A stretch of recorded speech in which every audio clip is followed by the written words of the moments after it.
Hello friends, स्वागत है आप सभी का आपके अपने यूट्यूब चैनल स्टडी विद स्मृति में। आइए शुरू करते हैं आज की क्लास।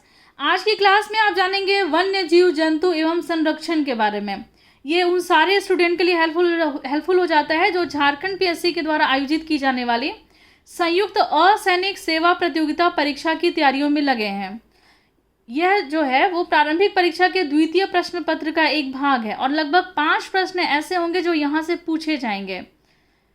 इसके इम्पोर्टेंस को देखते हुए मैंने प्रयास किया इसको डिटेल में पढ़ाने का। इसके पहले के क्लास में मैंने आपको बताया है कि झारखंड में किस किस प्रकार के वन जो हैं वो पाए जाते हैं, इन वनों से किस किस प्रकार के जो उत्पाद हैं वो प्राप्त होते हैं और उनका क्या क्या उपयोग है, ये भी आपने जाना था। फिर आपने जाना वन नीति के बारे में और वन प्रबंधन के बारे में भी। आज का जो मेरा क्लास है ये है वन्य जीव जंतु एवं संरक्षण के बारे में और ये लास्ट क्लास है। लेकिन क्लास को शुरू करने के पहले उम्मीद करती हूँ कि आप सभी अपने अपने घर में स्वस्थ होंगे, सुरक्षित होंगे और सरकार के द्वारा दिए जा रहे दिशा निर्देशों का सही तरीके से पालन कर रहे होंगे। अब हम लोग जानते हैं कि आज की क्लास में आपको पढ़ना क्या क्या है। आज मैं आपको भारतीय वन्य जीवन बोर्ड के बारे में थोड़ा संक्षिप्त में बताऊँगी। फिर आप लोग जानेंगे वन्य जीवन अधिनियम के बारे में जो 1972 ईस्वी में आया। फिर कुछ ऐसे प्राधिकरण के बारे में भी मैं आपको बताऊंगी जो वन्य जीव जंतु के संरक्षण के लिए कार्य कर रहे हैं और कुछ ऐसे कार्यक्रम के बारे में भी आज की क्लास में मैं आपको बताऊंगी जो झारखंड के क्षेत्र में वन्य जीव जंतु के संरक्षण के लिए चलाए जा रहे हैं। चलिए सबसे पहले तो हम लोग जाने भारतीय वन्य जीवन बोर्ड के बारे में।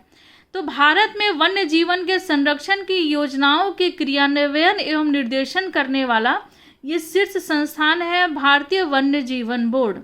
तो भारत में वन्य जीवन के संरक्षण के लिए जो योजनाएं चलाई जा रही हैं, तो इन योजनाओं को सही तरीके से क्रियान्वित करने के लिए और उनका निर्देशन करने के लिए भारतीय वन्य जीवन बोर्ड का गठन किया गया है और इसके जो अध्यक्ष होते हैं वो होते हैं प्रधानमंत्री। फिर वन्य जीवन अधिनियम आया है 1972 ईस्वी में और यह जम्मू कश्मीर को छोड़ करके भारत के शेष अन्य राज्यों में इसको लागू किया गया है। इस प्रकार से झारखंड में भी यह अधिनियम जो है, जो वन्य जीवन अधिनियम 1972 ये लागू है। देखिए झारखंड जो है वो जंगल झाड़ की प्रधानता होने के कारण झारखंड का नाम झारखंड पड़ा। प्रारंभ में बहुत ही ज़्यादा यहाँ पर जंगल झाड़ हुआ करते थे, लेकिन दिन प्रतिदिन जंगलों के क्षेत्रफल में कमी आते गई और यह कमी जो है वो 29.62% पे आकर सिमट गई। झारखंड के क्षेत्र में बाघों की संख्या भी अधिक थी, हाथियों की संख्या भी बहुत ज़्यादा थी। हाथी परियोजना की शुरुआत भी झारखंड में की गई थी और बाघ परियोजना भी झारखंड में चलाई जा रही है।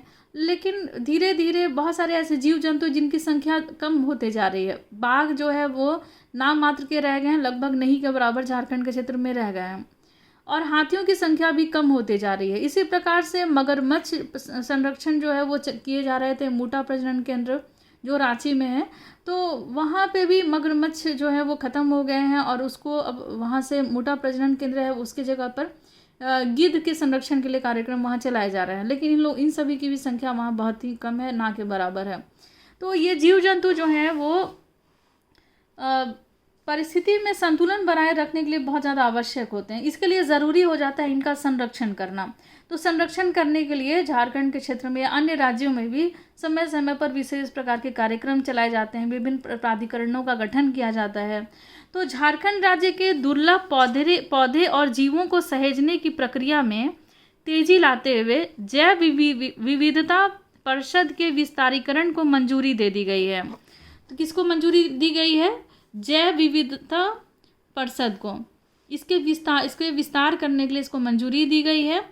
कारण क्या है? तो झारखंड के क्षेत्र में जो दुर्लभ पौधे हैं और जो जीव जंतु हैं उनको सहेजने की प्रक्रिया में तेजी लाया जा सके।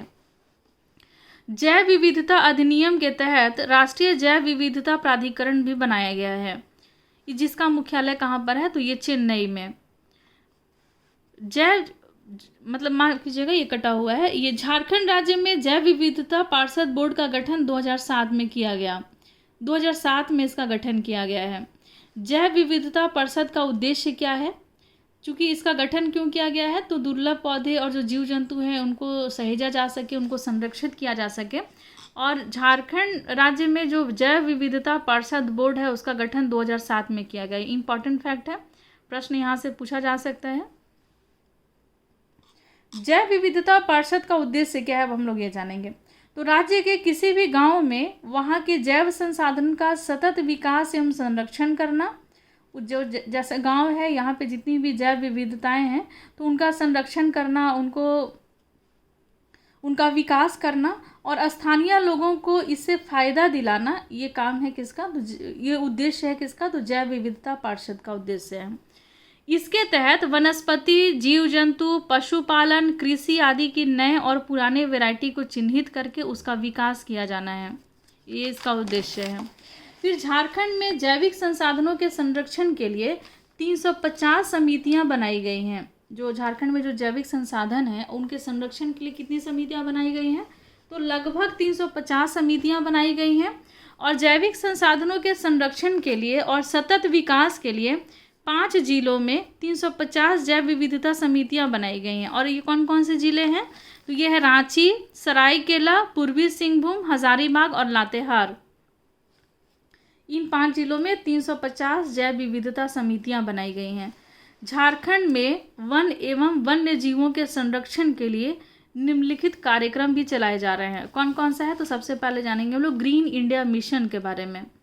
यह भारत सरकार का नेशनल एक्शन प्लान है। क्लाइमेट चेंज के 8 मिशनों में से यह एक है, ग्रीन इंडिया मिशन। ये भारत केंद्र प्रायोजित ये योजना है, मिशन है। राष्ट्रीय ग्रीन इंडिया मिशन जलवायु परिवर्तन की चुनौती से निपटने के लिए भारत के 8 मिशनों में से एक है। इसे फरवरी 2014 में सुरक्षा के लिए लॉन्च किया गया था। इस मिशन के माध्यम से, ये जो ग्रीन इंडिया मिशन है, इस मिशन के माध्यम से भारत अपने घटते हुए वन क्षेत्र का संरक्षण, पुनर्वनीकरण और वन क्षेत्र में वृद्धि करना चाहता है। भारत में जो वन क्षेत्र में कमी आते जा रही है, वो उस वन क्षेत्र का संरक्षण करना, फिर से वहाँ पर वनों को लगाना और वन क्षेत्र में वृद्धि करना, ये इसका उद्देश्य है। यह केंद्र प्रायोजित योजना है जिसमें केंद्र एवं राज्य का जो हिस्सेदारी है वो 60:40 के अनुपात में है। यानी कि झारखंड राज्य जो है, तो झारखंड की हिस्सेदारी कितनी हो गई इस योजना में, तो 40, और केंद्र सरकार की हिस्सेदारी कितनी होगी, तो 60। तो ग्रीन इंडिया मिशन के बारे में आपने जाना, और ये कार्यरत है झारखंड में भी। पलामू टाइगर रिजर्व प्रोजेक्ट, तो बाघों को संरक्षित करने के लिए 1973 ईस्वी में इसको शुरू किया गया था। यह एक महत्वाकांक्षी परियोजना है। पलामू वन्य जीवन अभयारण्य का क्षेत्रफल जो है वो लगभग 980 वर्ग किलोमीटर है। अभयारण्य के कोर क्षेत्र में 226 वर्ग किलोमीटर में को बेतला राष्ट्रीय उद्यान के रूप में अधिसूचित किया गया है। और यहाँ पर जो एरिया है पलामू वन्य जीवन अभयारण्य, इसका क्षेत्रफल जो 980 वर्ग किलोमीटर है, यहाँ पर पलामू टाइगर रिजर्व प्रोजेक्ट जो है वो चलाया जा रहा है ताकि बाघों का संरक्षण किया जा सके। लेकिन दुर्भाग्य ये है कि अभी बाघ की संख्या जो है वो ना के बराबर है यहाँ पर, और इस जो संख्या है इसमें बढ़ोतरी करनी आवश्यक है। इसके लिए वन्य जीवों का संरक्षण ज़रूरी है और विभिन्न प्रकार के प्राधिकरण, विभिन्न प्रकार के संगठन जो है वो अपने कार्य कर रहे हैं। हाथी परियोजना के बारे में हम लोग जानेंगे। तो देश में हाथियों की संख्या में कमी को दृष्टिगत रखते हुए भारत सरकार के पर्यावरण एवं वन मंत्रालय ने 1991-92 में हाथी परियोजना की शुरुआत की। चूँकि उस समय में हाथी की संख्या जो थी वो दिन प्रतिदिन कम होते जा रही थी, तो उसकी संख्या को उसको देखते हुए समस्या को हाथी को बचाना था। तो इसके लिए सरकार का जो पर्यावरण एवं वन मंत्रालय है उसने 1991-92 में हाथी परियोजना की शुरुआत की। हाथी परियोजना का जो आरंभ हुआ वो हुआ 1992 ईस्वी में। झारखंड के सिंहभूम जिले से इसको शुरुआत की गई। झारखंड का जो दालमा का जो क्षेत्र है, दालमा अभयारण्य, यहाँ से इसका शुरुआत हुआ था। तो दालमा अभयारण्य झारखंड के जमशेदपुर, रांची और पश्चिम बंगाल के पुरुलिया के बीच में बसा हुआ पूर्वी भारत का एक प्रमुख वन्य जीव अभयारण्य है। इस अभयारण्य को खास तौर पर हाथियों के संरक्षण के लिए चुना गया था। और यहाँ पर ये हाथी परियोजना कब चलाई जा रही थी, तो आरंभ की गई थी तो 1992 ईस्वी में। यहाँ से प्रश्न पूछा जा सकता है, इम्पॉर्टेंट है। अब हम लोग जानेंगे मगरमच्छ प्रजनन केंद्र मूटा के बारे में। देखिए, साल 1983 ईस्वी में उरमांझी, ये कहाँ पर है, तो रांची में, उरमांझी में बिहार झारखंड का इकलौता मगरमच्छ प्रजनन केंद्र मूटा में खोला गया था। 1983 ईस्वी में जब ये प्रजनन केंद्र मगरमच्छ प्रजनन केंद्र मूटा में खोला गया, तो ये उस समय का बिहार झारखंड का इकलौता ये मगरमच्छ प्रजनन केंद्र था। मूटा मगरमच्छ प्रजनन केंद्र अब बंद हो गया है। मूटा के पास भैरवी नदी में मगरमच्छ पाए जाते थे और इन्हीं मगरमच्छों के संरक्षण के लिए ये मूटा मगरमच्छ प्रजनन केंद्र जो है वो खोला गया था, लेकिन अब ये बंद हो गया है। और मूटा मगरमच्छ प्रजनन केंद्र के नज़दीक में गिद्ध प्रजनन और संरक्षण केंद्र जो है वो बनाया गया है, लेकिन अभी यहाँ गिद्धों की संख्या भी जो है वो नाम मात्र की है। अभी यहाँ एक भी गिद्ध नहीं है, लेकिन यहाँ से प्रश्न पूछा जा सकता है, करंट का ये डेटा है।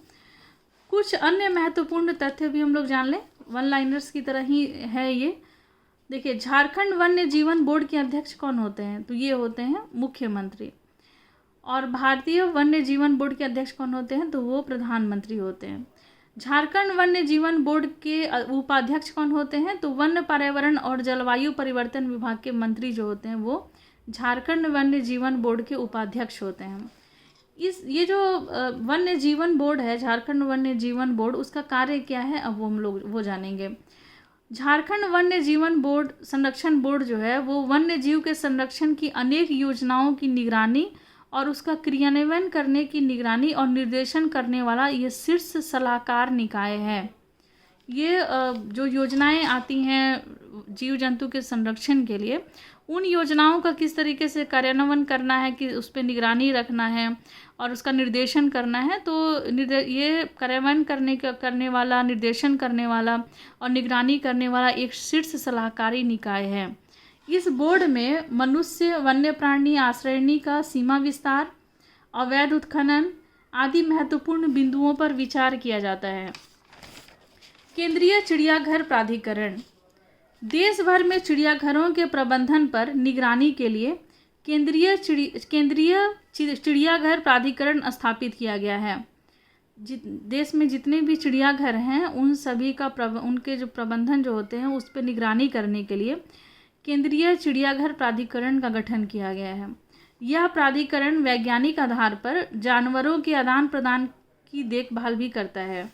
प्राधिकरण के द्वारा तैयार चिड़ियाघरों पर राष्ट्रीय नीति, सरकार व अन्य चिड़ियाघर संचालकों को उपयुक्त मार्गदर्शन भी प्रदान करता है।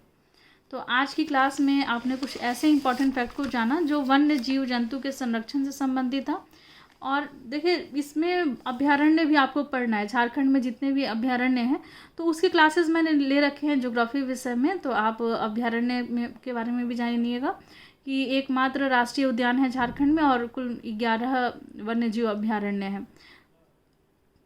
तो आज की क्लास में बस इतना ही। नेक्स्ट क्लास में हम लोग एक अलग टॉपिक, जो नया टॉपिक होगा वो झारखंड का जो पर्यावरण है उस पर हम लोग फोकस करेंगे। तो आज हम लोग बस इतना ही रहने देते हैं। मिलते हैं नेक्स्ट क्लास में, लेते हैं आपसे विदा। धन्यवाद।